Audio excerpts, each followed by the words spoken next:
ప్రతిదానికి దేవుడికి దండం పెట్టుకునే ఆ చిట్టిపక్షి కథ మీరెప్పుడైనా విన్నారా? ఈ కథ ఒక ఎడారి మధ్యలో బతుకుతున్న ఓ చిన్న పక్షి గురించి. పాపం దానికి రెక్కల్లేవు, తాగడానికి నీళ్లు లేవు, తినడానికి తిండి లేదు, కనీసం తలదాచుకోవడానికి గూడు కూడా లేదు. దాని బతుకు చాలా కష్టంగా ఉండేది. ప్రతిరోజూ అది దేవుడిని ఇలా అడిగేది, దేవుడా, నాకెందుకీ నరకం, నేనెందుకింతలా బాధపడాలి అని ఏడుస్తూ ఉండేది. ఒకరోజు ఆ దారిలో ఒక దేవదూత వెళ్తుంటే ఆ పక్షి ఆపి అడిగింది, ఎక్కడికి వెళ్తున్నావ్ అని. నేను దేవుడిని కలవడానికి వెళ్తున్నా అని దేవదూత చెప్పగానే పక్షి బతిమాలింది, ప్లీజ్, నా కష్టాలెప్పుడు తీరుతాయో ఒక్కసారి ఆ దేవుడిని అడిగి చెప్పవా అని.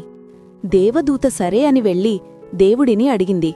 దానికి దేవుడు చాలా కూల్గా, దాని రాతే ఇంతే, దాని జీవితంలో ఆనందమనేది లేదు, బతికినంతకాలం అది బాధపడాల్సిందే అని చెప్పాడు.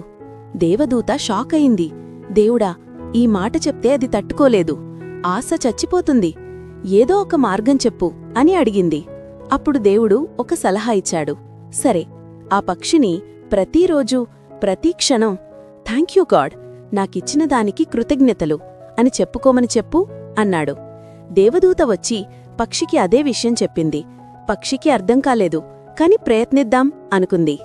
మండుతున్న ఎండలో చర్మం కాలిపోతున్నా థాంక్యూ గాడ్ అంది.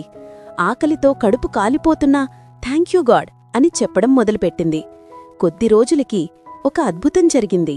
దేవదూత మళ్లీ ఆ దారిలో వచ్చేసరికి తన కళ్ళని తానే నమ్మలేకపోయింది.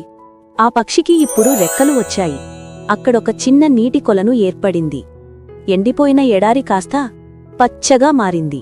ఆ పక్షి ఎంతో ఆనందంగా పాటలు పాడుతూ ఎగురుతోంది. దేవదూత వెంటనే దేవుడి దగ్గరికి వెళ్ళి, నువ్వు దానికి ఆనందం లేదన్నావు కదా, మరిదెలా సాధ్యం అని అడిగింది. అప్పుడు దేవుడు నవ్వి, దాని రాత మారలేదు, కాని దాని యాటిట్యూడ్ మారింది.